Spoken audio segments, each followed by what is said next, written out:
Ya, baik. Untuk pertanyaan selanjutnya, dipersilakan kepada Ukti Lutfi Sufiana. Waktu dan tempat kami persilahkan.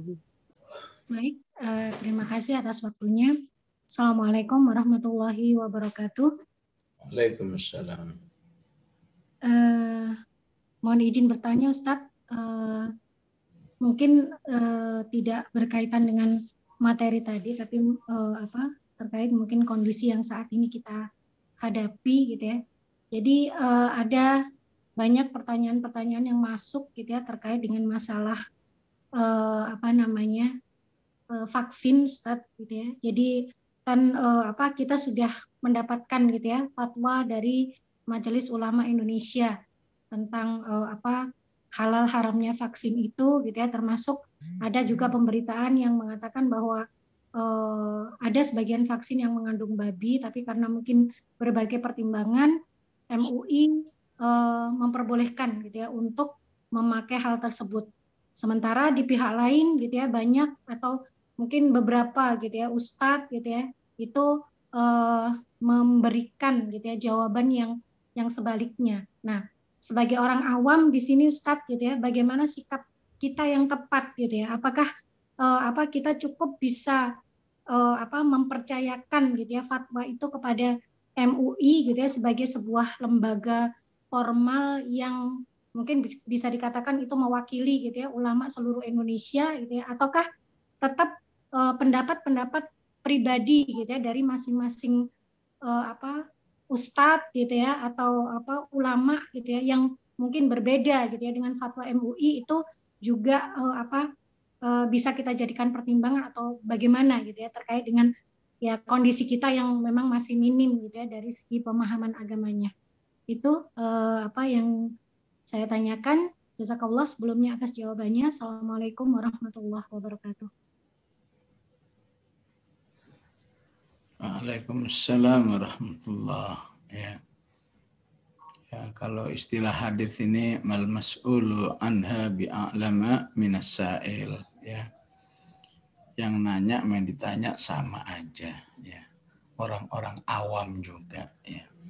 Saya bukan pakar vaksin, bukan juga pakar politik, bukan juga pakar ekonomi, ya. Karena di bab ini ya, menyatu 3 tema besar itu. Ya. Kalau Anda ikuti ungkapan-ungkapan dari pakar ekonomi negeri ini, nampaknya cukup soleh orangnya ya, Pak Nurdin Nursi, Ihsanuddin Nursi. Di situ ada faktor ekonomi. Ya. Pengamat lain ada faktor politik. Ya. Pengamat lain, apakah misalnya ya ibu dokter negeri ini yang sudah cukup memberikan satu tadhiyah luar biasa menyelamatkan umat ini, Ibu Dokter Fadilah, ya, nah, itu pakar, ya, pakar dari kesehatannya, ya. Ya, jadi kalau dicampur itu semua itu, ya pada akhirnya memang perlu kehati-hatian, ya. Perlu kehati-hatian, ya. Ya, bagaimana bentuk hati-hatinya? Ya Allah alam, ya, saya kembalikan kepada ya diri kita masing-masing. Ya. Ya. Kalau pakai sistem ekonomi maka wah ini cuma by design, cuma untuk ya istilahnya jualan saja. Ya, ya, ya. Ya, pakai politik juga begitu. Ya, apa yang disampaikan oleh MH Ainun Najib, itu jelas itu ya tinjauan politiknya, ya pakai Ibu Dokter Fadilah ya juga jelas ya bahwa ya kalau halal haram itu ya memang ya bisa jadi ya yang mengatakan halal itu nampaknya sudah menguat ya dari sekian banyak yang saya baca, baik utamanya di negeri-negeri lain, apakah di Mesir, apakah di Arab Saudi, apakah di Emirat Arab, ya. Tapi perkataan halal ini saya lihat masih tinjauannya dari normatifnya saja. Padahal kalau mau dari sebuah kajian ilmiah boleh jadi fatwa ini masih wallahu a'lam. Jadi kajian ilmiah misalnya yang namanya vaksin, ibu-ibu masih punya pengalaman kan, anaknya dulu divaksin waktu masih kecilnya apakah vaksin polio dan seterusnya. Namanya vaksin nggak bisa diberikan kepada orang yang lagi kurang sehat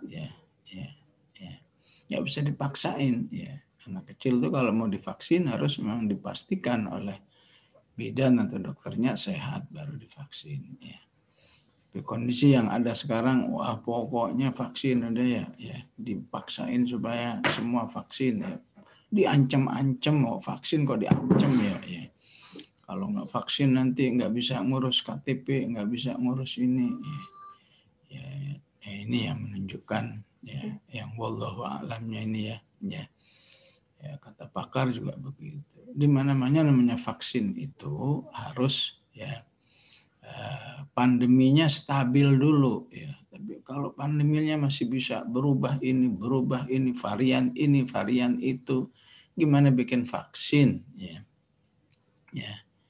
sehingga kata seorang pakar yang saya baca Dr. Fatah Nurdin bagaimanapun memang vaksin ini tetap ada manfaatnya maksimal katanya cuma 65% katanya jadi yang namanya belum maksimal terserah mau nunggu sampai 100% yang berarti nunggu pandeminya stabil dulu. Tapi kalau masih bergejolak-gejolak, masih ngamuk-ngamuk begini vaksin ininya pandeminya, maka bisa jadi kalau hari ini 60%, bulan depan bisa udah turun lagi tuh 50% karena antara vaksin dan virusnya terus berkejar-kejaran. Virusnya semakin canggih, vaksinnya nggak seimbang, sehingga sudah keburu masuk ke tubuh kita tapi tidak terlalu berfungsi